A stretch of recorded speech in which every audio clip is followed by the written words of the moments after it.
موسم سرما اپنے اختتام کو تھا۔ بہار کی نوید تھی، ساتھ ہی نئے پھولوں کے کھلنے کی بھی۔ وہ دونوں ایک دوسرے کے برابر میں چلتے لان میں واک کر رہے تھے۔ راہیم، آپ کچھ پریشان لگ رہے ہیں، سب ٹھیک ہے؟ وہ ٹھہر گئی تھی۔ وہ جو چہرہ جھکائے چلتا جا رہا تھا، خود بھی رک کر اسے دیکھنے لگا تھا۔ وہ جو پوری دنیا کے سامنے ہزاروں جھوٹ بول کر انہیں سہمت کر دیا کرتا تھا، پتہ نہیں اس کے سامنے کیوں یہ سارے جھوٹے الفاظ ساتھ چھوڑ جاتے تھے۔ اس کے سامنے زبان صرف سچ کا ساتھ دیا کرتی تھی۔ اینا، تم بہت بہادر ہو، بالکل اپنے بابا کی طرح۔ انمتا نے آنکھیں سکیڑ کر اسے دیکھا تھا۔ کیا وہ ڈیڈ ایتھن کی بات کر رہا تھا یا بابا معظم کی؟ اسے اس کی بات سمجھ نہیں آئی تھی۔ تمہارے بابا کی بات کر رہا ہوں، تمہارے اصلی بابا کی، تم جن کا خون ہو، جنہیں تم نے دیکھا ہے لیکن کبھی ملی نہیں۔ دوسری طرف وہ پھٹی پھٹی نگاہوں سے اسے دیکھتے اس کی کہی بات سمجھنے کی کوشش کر رہی تھی۔ اینا، تمہارے بابا نے تم دونوں کے ساتھ جو دوریاں قائم کیں وہ ان کی خود کی خواہش نہیں تھی، یہ قدرت کے تلخ فیصلے تھے۔ اور پھر یہ دنیا تو آزمائشوں کا گھر ہے ان لوگوں کے لیے جو اللہ کو پسند ہیں۔ تمہارے بابا ہمیشہ سے ہی تم دونوں کو پروٹیکٹ کرتے آئے ہیں۔ کیا میں انہیں جانتی ہوں؟ نیلی آنکھوں سے ٹپ ٹپ برسات ہونے لگی تھی۔ جانتی ہو؟ راہیم نے اسے کندھوں سے تھامتے ہوئے کہا۔ میں تمہیں روتے ہوئے نہیں دیکھ سکتا، وہ کہہ رہا تھا۔ وہ اس وقت خود کو انتہائی بے بس محسوس کر رہا تھا۔ راہیم، میرے بابا کہاں ہیں؟ وہ بچوں کی طرح اس کے سینے سے لگی پوچھ رہی تھی۔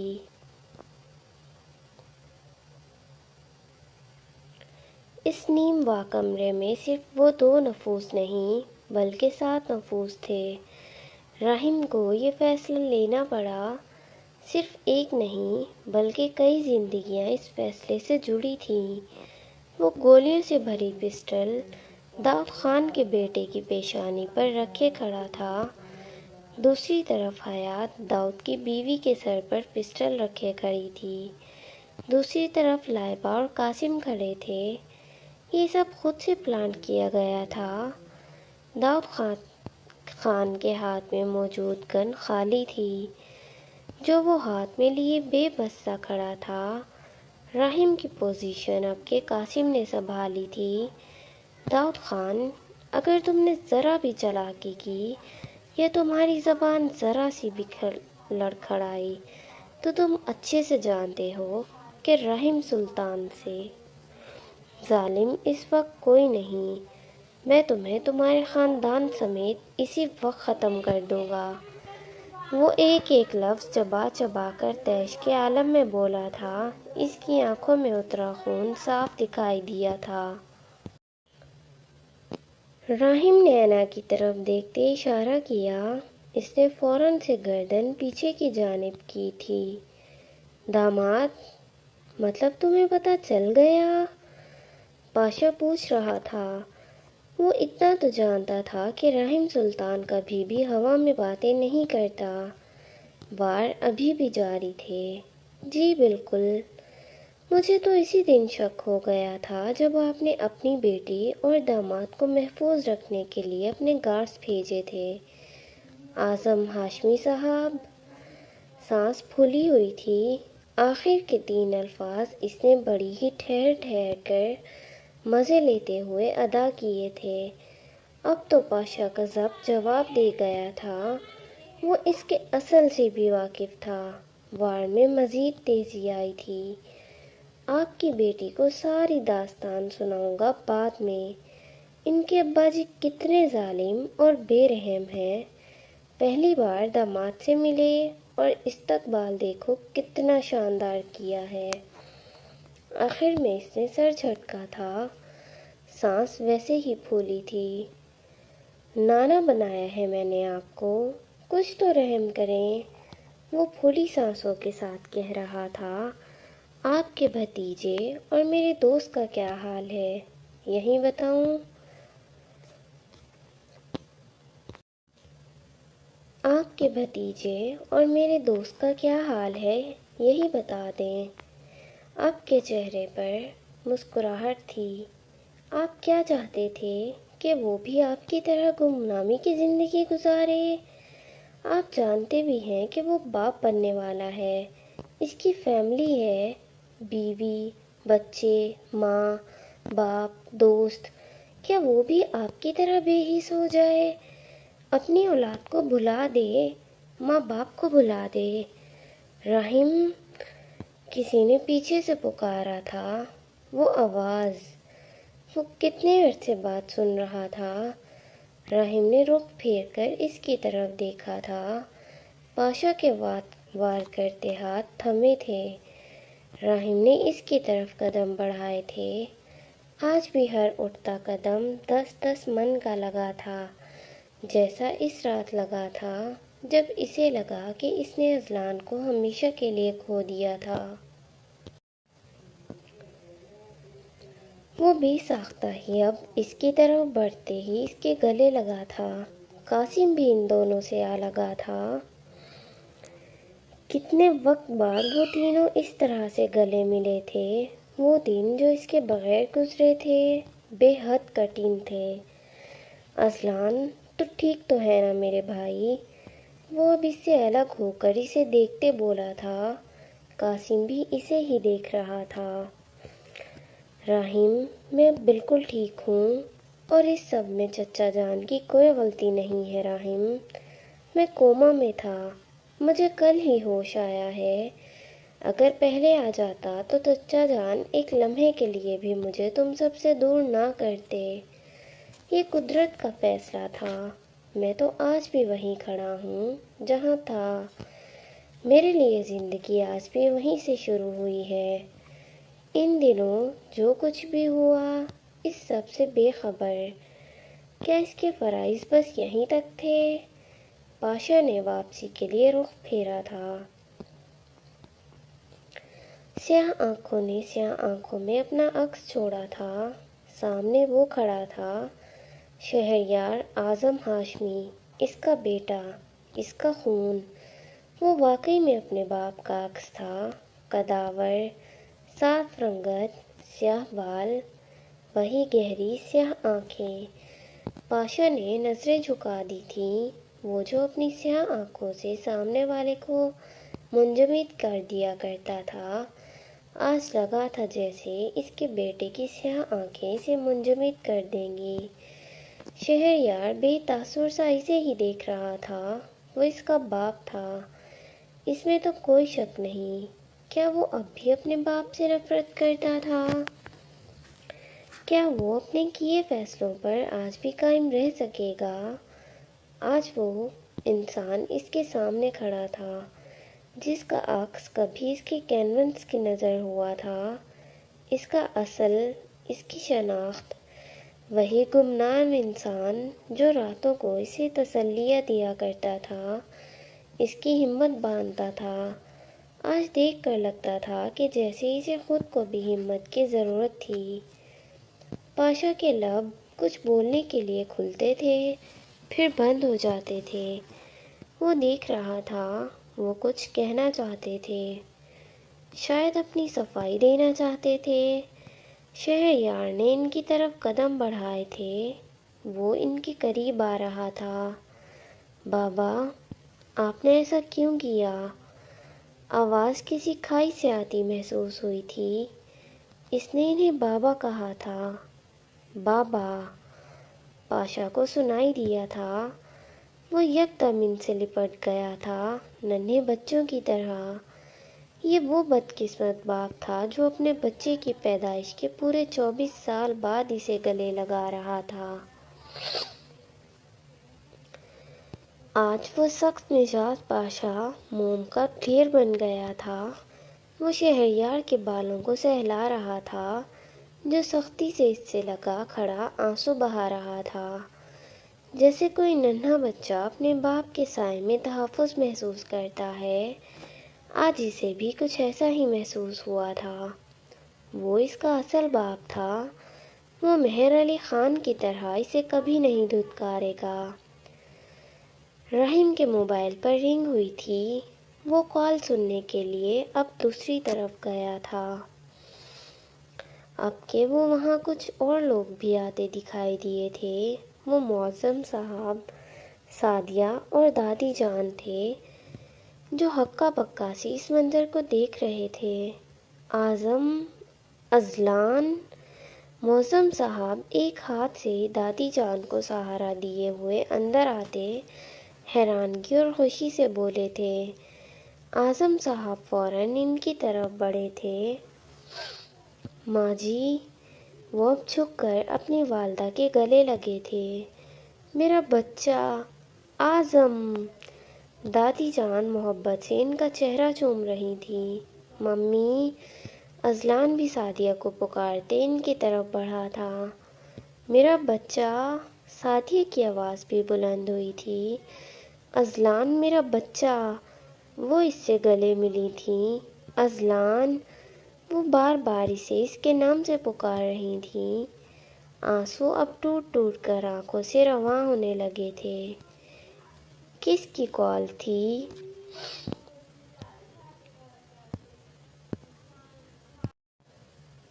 قاسم پوچھتا ہوا اب رحیم کی طرف بڑھا تھا۔ حیات کی کال تھی۔ ہمیں ہاسپٹل جانا ہے۔ چند لمحوں بعد وہ سب گاڑیوں میں سوار ہوتے ہاسپٹل کے لیے نکلے تھے۔ دور سے ہی انہیں سٹنگ ایریا میں فاطمہ، لائبہ، ماریہ اور طلحہ بیٹھے دکھائی دیے تھے۔ وہ بے تابی سے ان کی طرف بڑھا تھا۔ باقی سب بھی اس کے پیچھے ہی تھے۔ ممی، سب ٹھیک ہے؟ وہ فاطمہ کے قریب کھڑا تھا۔ دل میں ایک الگ سی بے چینی تھی۔ اسی وقت ہاسپٹل روم سے ڈاکٹرز باہر آتی دکھائی دی تھی۔ میری مسز ٹھیک ہے؟ وہ بے تابی سے پوچھتا ہوا ڈاکٹر صاحبہ کی طرف بڑھا تھا۔ جی، آپ کی مسز ٹھیک ہے مسٹر رحیم۔ اللہ نے آپ کو نعمت اور رحمت دونوں سے نوازا ہے۔ ڈاکٹر مسکرا کر بولی تھی۔ اس کے چہرے پر خوشی کا ایک رنگ آتا تھا اور ایک جاتا تھا۔ شکر الحمدللہ، اس کی زبان سے ادا ہوا تھا۔ تھوڑی ہی دیر بعد انمتا کو روم میں شفٹ کر دیا گیا تھا۔ وہ کسی خواب کی سی کیفیت میں بلیو ٹیولپس کا گلدستہ تھامے اندر کی طرف بڑھا تھا۔ وہ باپ بن گیا تھا۔ اسے ایک معتبر رتبے سے نواز دیا گیا تھا۔ دوسری طرف اس کی نگاہیں بھی بے تابی سے منتظر تھیں۔ اگلے لمحے ہی وہ دکھائی دیا تھا، مسکراتا ہوا۔ وہ بھی ہلکا سا مسکرائی تھی۔ وہ اب اس کے نزدیک آ رہا تھا۔ رحیم نے آگے بڑھ کر اس کے ماتھے پر بوسہ دیا۔ وہ ربیعۃ البیعت تھی، اس کے گھر کی ملکہ۔ ربیعۃ القلب بھی، اس کے دل کی ملکہ۔ وہ اسے دیکھ رہا تھا، رشک بھری نگاہوں سے، محبت، عزت، فخر بھری نگاہوں سے۔ وہ بھی مسکرا رہی تھی۔ دو نرسز اندر داخل ہوتی دکھائی دی تھیں۔ دو بچوں کو باہوں میں اٹھائے، ایک نیلی آنکھوں والی انشرا اور دوسرا سنہری آنکھوں والا اورحان۔ نرسز نے مسکراتے ہوئے ان دونوں بچوں کو اس کی گود میں دیا تھا۔ وہ سب بھی اندر داخل ہوتے دکھائی دیے تھے، جن میں اعظم صاحب سب سے آگے تھے۔ بابا! رحیم نے انہیں پکارتے انہیں آگے آنے کا اشارہ کیا تھا۔ وہ اس کی طرف بڑھ رہے تھے۔ انمتا، میری بیٹی، مجھے معاف کر دو۔ وہ ایک مجرم کی طرح نگاہیں جھکائے کھڑی تھی۔ شہری نے آگے بڑھ کر ان کے کندھے پر ہاتھ رکھا تھا۔ وہ اپنے پہاڑ سے بھی زیادہ مضبوط باپ کو یوں سب کے سامنے ٹوٹا ہوا نہیں دیکھ سکتا تھا۔ انمتا نے اپنے ہاتھ ان کی طرف بڑھائے تھے، آنکھوں سے آنسو رواں ہونے لگے تھے۔ اعظم نے فوراً اس کے ہاتھ تھامے تھے۔ اس کے نقوش بالکل اپنی ماں پر گئے تھے۔ میری پیاری بیٹی، اعظم صاحب نے اس کے ہاتھ چومے تھے۔ بابا، میں آپ سے خفا ہوں، وہ دھیمی آواز میں کہتے چہرہ موڑ گئی تھی۔ مطلب وہ بھی اپنی ماں کی طرح خفا ہو جایا کرتی تھی؟ کیا وہ اس کی طرح جلد راضی بھی ہوتی تھی؟ اعظم نے اس کا سر چوما تھا۔ تم دونوں کو پورا حق حاصل ہے مجھ سے ناراض ہونے کا، وہ کہہ رہے تھے۔ شہریار بھی اب ان کے پاس کھڑا تھا۔ یہ منظر دیکھتے وہاں موجود تمام نفوس کی آنکھیں بھیگی تھیں۔ بابا، آپ جانتے ہیں یہ زیادہ دیر تک خفا نہیں رہتی، شہری مسکرا کر بولا تھا۔ دادی جان، آپ سمجھائیں نا اسے۔ شہری اب دادی جان کی طرف بڑھا تھا۔ وہ دونوں اپنے اصل کے ساتھ تھے لیکن سب سے بے خبر تھے۔ شہری اب انہیں سہارا دیتا بیٹھ کے نزدیک لے آیا تھا۔ وہ چہرہ دوسری طرف موڑے آنسو بہا رہی تھی۔ انمتا، بیٹا اپنی دادی جان کی بات بھی نہیں مانو گی؟ اس نے اب چہرے کا رخ ان کی طرف کیا تھا۔ بابا، رحیم اعظم صاحب کو پکارتے ان کی طرف بڑھا تھا۔ اس نے انشرا اور اورحان کو مسکراتے ہوئے ان کی گود میں دیا تھا۔ وہ انہیں وہ لمحات لوٹا رہا تھا جو کبھی زندگی نے انہیں محسوس کرنے ہی نہیں دیے تھے۔ ایسا لگا تھا کہ جیسے چھوٹے چھوٹے شہری اور انمتا ان کی گود میں آ گئے ہوں۔ اس پتھر سے سخت آدمی کی آنکھیں اب کے بھیگ گئی تھیں۔ اب کے صحیح معنوں میں وہ موم کا ڈھیر بن گئے تھے۔ یہ زندگی تھی؟ اب سمجھ آیا تھا، زندگی آخر تھی کیا؟ وہ باہوں میں ان دونوں کو لیے کھڑے ان کے چہرے چوم رہے تھے۔ انمتا نے دیکھا تھا، اس کے باپ کی آنکھوں میں نمی اتری تھی۔ بابا، میں آپ سے ناراض نہیں ہو سکتی، وہ بولی تھی۔ وہ مان گئی تھی۔ ممی، فائزہ کہاں ہے؟ ممی، فائزہ کہاں ہے؟ اذلان نے سعدیہ کے کان میں سرگوشی کی تھی۔ وہ گھر پر ہے، یہیں اسلام آباد میں۔ اس کے سوال پر سعدیہ نے مسکراتے ہوئے کہا، ساتھ ہی آنکھوں میں آئے آنسو صاف کیے۔ ممی، میں ابھی گھر جا سکتا ہوں؟ وہ پوچھ رہا تھا۔ بیٹا تم جاؤ اس کے پاس، اسے تمہاری ضرورت ہے، ہم سب ہیں یہاں۔ وہ دونوں اسلام آباد پہنچ چکے تھے۔ بھابھی، میں ہاسپٹل جا رہا ہوں، سفر بہت طویل تھا، ممی کہہ رہی ہیں آپ آرام کریں، صبح مل آئیے گا آپ سے ہاسپٹل۔ ٹھیک ہے، آرام سے گاڑی چلانا سیف، اللہ حافظ۔ فائزہ اسے تلقین کرتی اوپر کی طرف بڑھی تھی تو وہ بھی ہاسپٹل کے لیے نکلا تھا۔ فائزہ نے آگے بڑھ کر کمرے کا دروازہ کھولا تھا۔ ہر طرف گہری خاموشی تھی۔ گھر ویسا ہی تھا، خاموش، جیسا وہ دونوں چھوڑ کر گئے تھے۔ وہ اب اندر کی طرف بڑھی تھی، ساتھ ہی ہاتھ بڑھا کر کمرے کی لائٹس آن کی تو کمرہ روشن ہو گیا، بالکل ویسے ہی جیسا اس رات تھا۔ یہ وہ جگہ تھی جہاں وہ اسے آخری بار دیکھ کر گئی تھی۔ اس جگہ سے ان آخری لمحات کی بہت سی یادیں جڑی تھیں۔ اس نے کہا تھا کہ وہ جلد ہی واپس آئے گا۔ فائزہ نے ایک سرد آہ بھری تھی، ہر طرف افسردگی پھیلی تھی۔ عشاء کا وقت تھا۔ وہ اب کے وضو بنانے کے لیے واش روم کی طرف بڑھی تھی۔ چند لمحات بعد وہ مصلی بچھائے نماز پڑھنے میں مشغول تھی۔ وہ رکوع میں تھی جب اچانک اسے کسی کی آہٹ کا احساس ہوا تھا۔ فائزہ کا دل دھڑکا تھا۔ وہ قدم قدم چلتا اب اس کے نزدیک آ بیٹھا تھا۔ اس کا جسم لرز رہا تھا۔ الفاظ ادا کرتے ہونٹ کپ کپا رہے تھے، آنکھوں سے آنسو رواں ہونے لگے تھے، دھیان بھٹک رہا تھا، کہیں یہ اس کا وہم تو نہیں؟ آنسوؤں کی برسات ہونے لگی تھی۔ دوسری طرف وہ بیٹھا وضو کے پانی سے تر اس کا شفاف چہرہ دیکھ رہا تھا، ایک ہاتھ سے اپنی آنکھوں میں آئی نفی صاف کی، بے خبر تھا کہ یہ ماہ و دن اس کے گھر والوں کے لیے کتنے کٹھن تھے، لیکن احساس تھا وہ کسی خواب کسی کیفیت میں اتحاد پڑھ رہی تھی، زبان لڑکھڑا رہی تھی، آنسو ٹوٹ ٹوٹ کر خود گود میں جذب ہو رہے تھے۔ وہ لمحہ، وہ سلام پھیرتے ہی اس سے جا لگی تھی۔ اذلان! اس کی آواز حد درجہ بلند تھی، ہونٹ، ہاتھ کپ کپا رہے تھے، پورے جسم میں لرزش تھی، وہ اس میں سما گئی تھی۔ اس کا بھی یہی حال تھا، یہ دن اس کے لیے کتنے مشکل ترین ہوں گے، وہ سمجھ سکتا تھا۔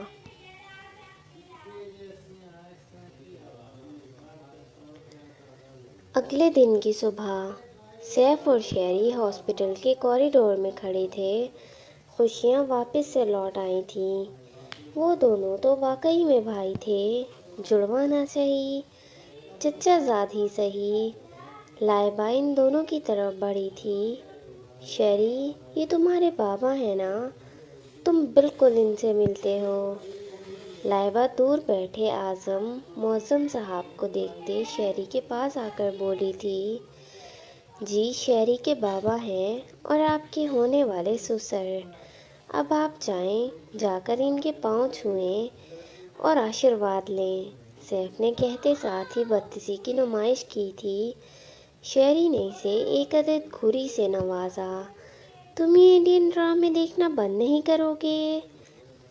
وہ سنجیدہ سا بولا تھا، صرف میں ہی نہیں بلکہ کپ کیک بھی دیکھتی ہے انڈین ڈرامے، تم کھڑوس پتہ نہیں کیسے پیدا ہو گئے اس کے ساتھ، اور کپ کیک صرف سیف کی بہن ہے، تمہاری بہن آمنہ آپی ہے، تم دونوں ایک جیسے ہو، ہر وقت غصہ، پتہ نہیں یہ دونوں اتنا غصہ کیوں کرتے ہیں۔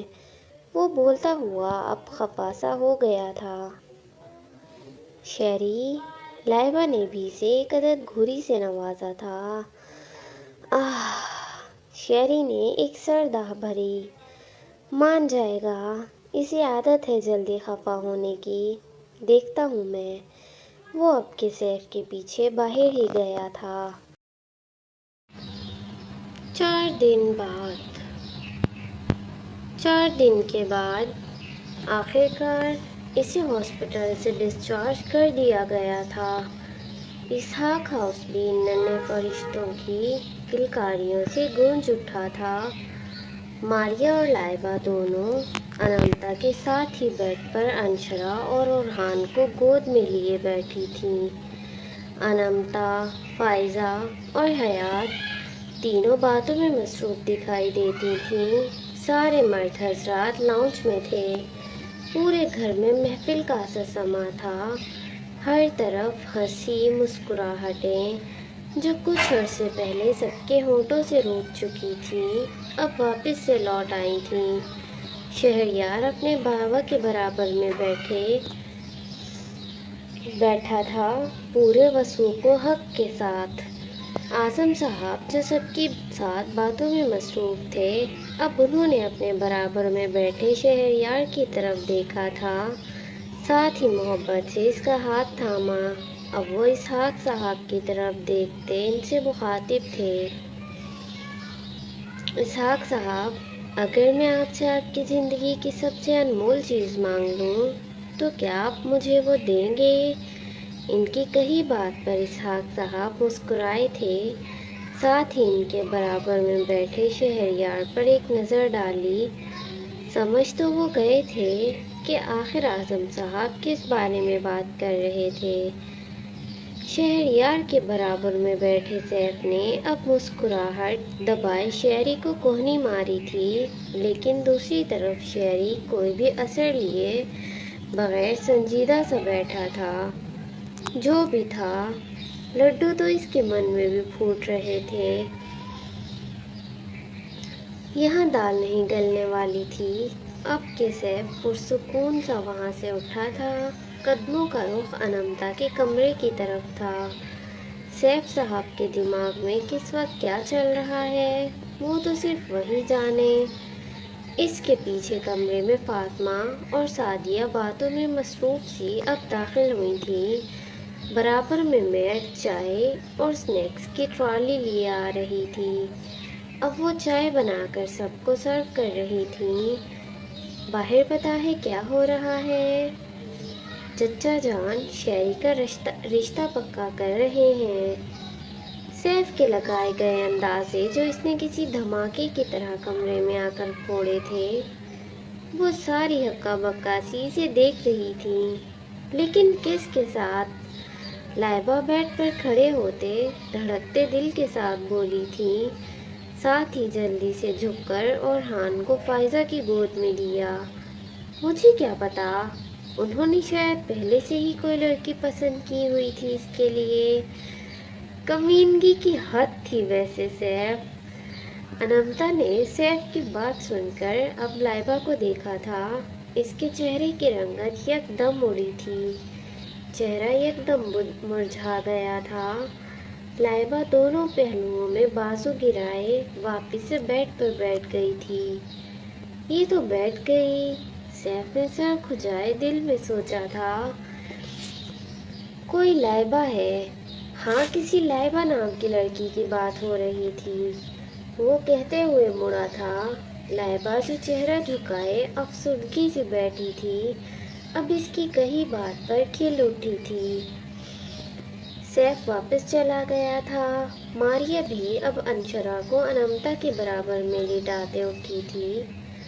چلو جلدی دیکھ کر آتے ہیں، ماریہ لائبہ کا بازو تھامے کہہ رہی تھی۔ اگلے ہی لمحے وہ دونوں باہر آتی دکھائی دی تھی۔ جی ضرور اعظم صاحب، کیوں نہیں؟ اب بھلا پاشا صاحب کو میں کسی بات کے لیے انکار کر سکتا ہوں؟ ان کی کہی بات پر سب بے ساختہ ہی مسکرائے تھے۔ میں اپنے بیٹے شہریار اعظم ہاشمی کے لیے آپ کی صاحبزادی لائبہ کا ہاتھ مانگنا چاہتا ہوں۔ اس نے سنا تھا۔ وہ دروازے کی اوٹ میں کھڑی تھی، وہ صحیح وقت پر پہنچی تھی۔ ماریہ نے بھی اس کا کندھا ہلاتے مسکراہٹ اچھالی تھی۔ لائبہ نے ماریہ کو دیکھا، پھر مسکراہٹ دبائے واپسی کے لیے قدم بڑھائے تھے۔ وہاں سب موجود تھے، ان کی کہی بات میں وثوق تھا، سب گواہ تھے۔ شہریار میری بیٹی کے لیے ایک بہترین جیون ساتھی ہے، لیکن میں پھر بھی ایک بار لائبہ سے اس کی خواہش ضرور پوچھنا چاہوں گا۔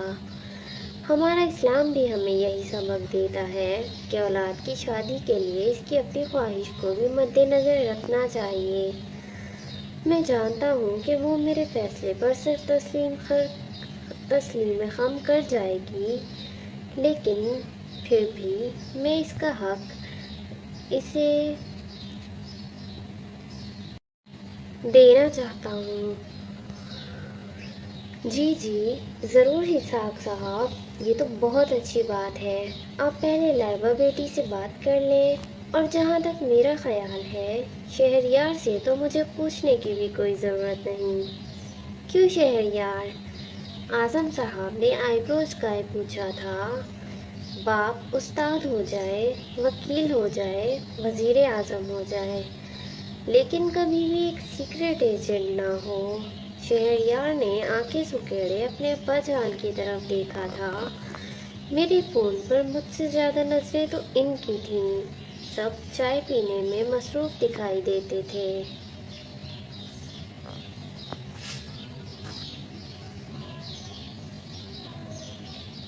26 سال قبل۔ تم جانتے ہو سر اعظم کہاں ہیں؟ لڑکی انگریزی میں بولی تھی۔ اطراف میں نگاہیں دوڑائیں تو یہ آکسفورڈ یونیورسٹی کا اندرونی منظر تھا، جہاں پر بکھرے اسٹوڈنٹس جلدی میں دکھائی دیتے تھے۔ رابرٹ آواز پہچان گیا تھا۔ وہ جو خاصی عزت میں دکھائی دیتا تھا اب کے سر جھٹک کر رخ پھیرے اس نیلی آنکھوں والی ایوا کو دیکھ رہا تھا۔ جی کہیے، رابرٹ نے اب کے ہاتھ باندھے بے حد توجہی سے پوچھا تھا، سرمئی آنکھیں محض اس کی نیلی آنکھوں پر جمائے سر اعظم۔ کالی آنکھوں اور کالے بالوں والے، ایوا نے وضاحت دی تھی۔ جانتا ہوں میں، کالی آنکھوں اور کالے بالوں والے، رابرٹ کا حلق تک کروا ہوا تھا۔ مجھے کیا پتا کہاں ہے؟ میں کیا تمہیں کوئی جاسوس دکھائی دیتا ہوں جو ہر وقت دل کی جانچ پڑتال کرتا رہوں گا؟ 5 منٹ بعد فزکس کی کلاس ہے۔ تمہارا تو کوئی ارادہ نہیں لگتا کہ تم آج بھی کلاس اٹینڈ کرنے والی ہو۔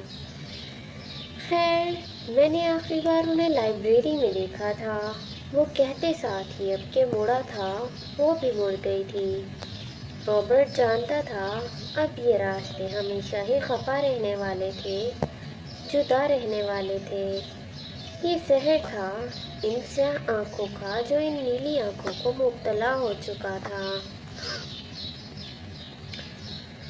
رابرٹ نے سر داہ بھرتے اندر کی طرف قدم بڑھائے تھے۔ وہ لائبریری میں ہی تھا۔ ایوا نے کھلے دروازے سے جھانک کر دیکھا تھا۔ پتہ نہیں وہ اب ہاں میں جواب دے گا یا نا میں۔ ایوا بھاری دل کے ساتھ اندر داخل ہوئی تھی۔ اگلے ہی لمحے وہ دونوں ایک طویل میز کے اطراف میں بچھی چیئرز پر آ بیٹھے تھے۔ ایوا، آپ جان چکی ہیں کہ میں ایک سیکرٹ ایجنٹ ہوں، پھر بھی آپ میرے ساتھ رشتہ قائم کرنا چاہتی ہیں؟ میری زندگی کا ایک ایک لمحہ، فرائض، سب میرے وطن کے نام ہیں۔ میری زندگی کٹھن ہے، اور جو بھی لڑکی میری زندگی میں شمولیت اختیار کرے گی، یہ زندگی اس کے لیے بھی اتنی ہی مشکل ترین ہوگی، اور میں یہ بالکل بھی نہیں چاہتا ہوں کہ وہ لڑکی آپ ہوں۔ وہی نرم لہجہ، وہی باتیں، وہ ایک بار پھر سے اسے سمجھانے لگے تھے۔ ایوا کا دل کیا تھا کہ وہ خفا ہو جائے، جیسے ہو جایا کرتی تھی۔ سب کے سامنے وہ اس کی سیاہ آنکھوں میں دیکھ رہی تھی۔ نہیں لگا تھا کہ اس کے خفا ہونے پر وہ اسے منائے گا۔ اس کا محبوب ظالموں سے بھی زیادہ ظالم تھا۔ مجھے قبول ہے سب، اگر آپ کا ساتھ ہوگا تو مجھے کوئی مشکل نہیں ہوگی اعظم۔ وہ ایک آخری کوشش کرنا چاہتی تھی۔ آنکھوں میں اب کے نمی اتری تھی۔ وہ چاہتی تھی کہ وہ مان جائے۔ اعظم نے سر جھٹکا تھا۔ وہ نیلی آنکھوں میں آنسو تیرتے نہیں دیکھ سکتے تھے۔ وہ معصوم تھی، بے حد، اور تنہا بھی۔ وہ اپنی گرینی کے ساتھ رہتی تھی، ان کے علاوہ اس کا کوئی اور رشتہ نہیں تھا۔ پتہ نہیں کیوں انہوں نے اس کے متعلق جاننے میں اتنی دلچسپی لی تھی۔ دل کی باتیں تھیں، دل ہی جانے۔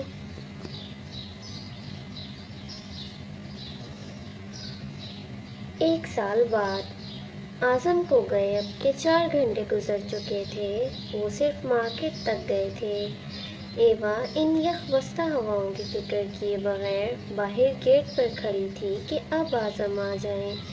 پتہ نہیں کہاں رہ گئے۔ وہ فکر مند سی اب کے باہر آتی دکھائی دی تھی۔ واشنگٹن کے ایک گمنام علاقے کی عمارت کی 4تھی منزل کے ایک کمرے میں وہ کرسی پر مضبوطی سے رسیوں میں جکڑا تھا۔ اس کا نام تھا پاشا، ایک پاکستانی سیکرٹ ایجنٹ جو اپنی شناخت چھپائے امریکی زمین پر ایک اہم مشن پر تھا۔ وہ پاکستان کے لیے کام کر رہا تھا، ایک ایسا مشن جس پر پاکستان کی سالمیت کا دار و مدار تھا۔ لیکن قسمت نے آج اس کے ساتھ غداری کی تھی۔ امریکہ کی انٹیلیجنس ایجنسیز کو اس بات کی خبر ہوئی، وہ تب سے ہی اس کی تاک میں تھے۔ اور آج اسے پکڑ لیا گیا تھا، وہ ان کے شکنجے میں تھا۔ کمرے میں سخت سناٹا تھا، صرف ایک تیز بلب روشنی کا تھا۔ بادشاہ کے چہرے پر صرف ایک تیز روشنی کا بلب بادشاہ کے چہرے پر پڑ رہا تھا۔ سامنے چند امریکی افسران بیٹھے تھے جن کے چہرے پر سختی اور آنکھوں میں سوالات کا سمندر تھا۔ ان میں سے ایک، جس کا نام ایڈورڈ تھا، آنکھوں میں خون لیے کرسی کھینچتا اب اس کے قریب آتا نظر آ رہا تھا۔ کرسی پر بیٹھتے ساتھ ہی اس نے درمیان میں رکھی میز پر اس نے پوری قوت لگا کر ہاتھ مارا تھا۔ ہاں تو اعظم، ہم جانتے ہیں کہ تم ایک جاسوس ہو۔ اب ہمیں سب کچھ بتاؤ کہ تم پاکستان کے لیے کیا کر رہے ہو اور تمہارے رابطے کہاں کہاں ہیں۔ ایڈورڈ نے غصے کے ساتھ ایک ایک لفظ چبا چبا کر ادا کیا تھا۔ اعظم نے خاموشی سے سر اٹھایا تھا، چہرے پر ان کے لیے زخموں کے نشان واضح تھے۔ میں نہ تو کچھ جانتا ہوں اور نہ ہی تمہیں کچھ بتانے کے لیے یہاں ہوں۔ ایڈورڈ غصے کے مارے غرایا تھا، ساتھ ہی قریب میں پڑی وائن کی بوتل اس کے سر پر پوری قوت کے ساتھ دے ماری تھی۔ ہر طرف ٹوٹی بوتل کے کانچ کے ٹکڑے بکھر گئے تھے، لیکن مجال ہے جو اس کی زبان سے ایک کرا بھی نکلی ہو۔ 2 گھنٹے مسلسل تشدد کے باوجود بھی وہ ویسا ہی پتھر کا بنا بیٹھا تھا۔ اس کی بیوی کا کیا حال ہے کارتوس؟ اب کہ ایڈورڈ اپنے ساتھی سے مخاطب ہوا تھا۔ اعظم نے سر اٹھا کر ان دونوں کو دیکھا تھا، آنکھوں میں خون، تیش سب ایک ساتھ ہی اتر آیا تھا۔ اگر ایک بار ایڈورڈ اسے کھول دیتا تو وہ ان کی پوری تشکیل کردہ ٹیم پر غالب آ سکتا تھا۔ کارتوس نے کہکہا لگاتے ہاتھ ہوا میں کسی جہاز کی طرح اڑایا تھا۔ شی از ڈیڈ۔ ساتھ ہی وہ دھیرے سے بولا تھا۔ واشنگٹن میں موجود پاکستانی ایمبیسی کو جب اعظم کی گرفتاری کی خبر ملی تو فوراً اسلام آباد کو مطلع کیا گیا۔ ISI کے ڈائریکٹر نے فوراً ایک خصوصی ٹیم تشکیل دی جس کی قیادت کرنل تیمور کے ہاتھوں میں تھی، ایک تجربہ کار اور بے خوف سیکرٹ ایجنٹ۔ انتھک محنت کے بعد اعظم کو پاکستان لے آیا گیا تھا۔ یہیں سے شروع ہوا تھا اعظم کی گمنامی کا سفر، اپنوں کے کھو جانے کا سفر۔ تھک ہار کر جن بچوں کو مردہ سمجھ کر وہ اب اپنی زندگی گزارنے والے تھے، انہیں کیا پتا تھا کہ یہی بچے ان کی آگے کی زندگی گزارنے کا سبب بننے والے تھے۔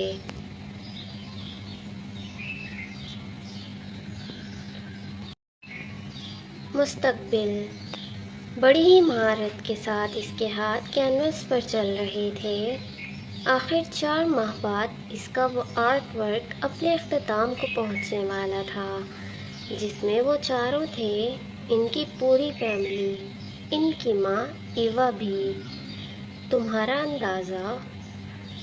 انداز اپنی ماں سے بالکل بھی مختلف نہیں، تم بالکل ایوا کی طرح پینٹنگ کرتے ہو۔ اعظم صاحب بولے تھے۔ بابا، آپ کی وہ پینٹنگ بھی ماما نے ہی بنائی تھی نا، ریڈ بلڈ ہارس والی؟ وہ بھی کینوس پر احتیاط سے برش چلاتا مسکراتے ہوئے پوچھ رہا تھا۔ ہاں، تمہاری ماما نے ہی بنائی تھی۔ اب آپ مجھے یہ بتائیں کہ ماما کی پینٹنگ میں وہ کیا چیز ہے جو ان کے آرٹ ورک کو سب سے مختلف بناتی ہے؟ لیکن مجھ سے نہیں، کیونکہ میرا سٹائل بھی وہی ہے۔ وہ اب ان کو چیلنج کر رہا تھا۔ اعظم صاحب اس کی بات سن کر اپنی جگہ سے اٹھتے اس کے قریب آئے تھے، آنکھیں سکیڑے وہ اب اس پینٹنگ کو دیکھ رہے تھے۔ شاید انہیں سمجھ نہیں آ رہی تھی انہوں نے رخ پھیر کر شہری کو دیکھا تھا جو کہ مسکراہٹ دبائے کھڑا تھا۔ بابا بتائیں نا، اس نے آئیبرو جھکائے پھر سے پوچھا تھا۔ اعظم صاحب نے ہار مارتے ہوئے نفی میں سر ہلایا تھا۔ بلیو آرک لائن بابا، وہ کہتے ہوئے ہنسا تھا۔ وہ بھی مسکرائے تھے۔ ماما بھی آؤٹ لائن بلیو کرتی تھیں اور میں بھی بلیو کرتا ہوں۔ عام طور پر آرٹسٹ بلیک کلر کا زیادہ استعمال کرتے ہیں لیکن ہم بلو کرتے ہیں۔ اوہ ہاں، یہ تو میں بھول ہی گیا تھا۔ اتنا آسان جواب تھا۔ جی بابا، اتنا آسان تھا۔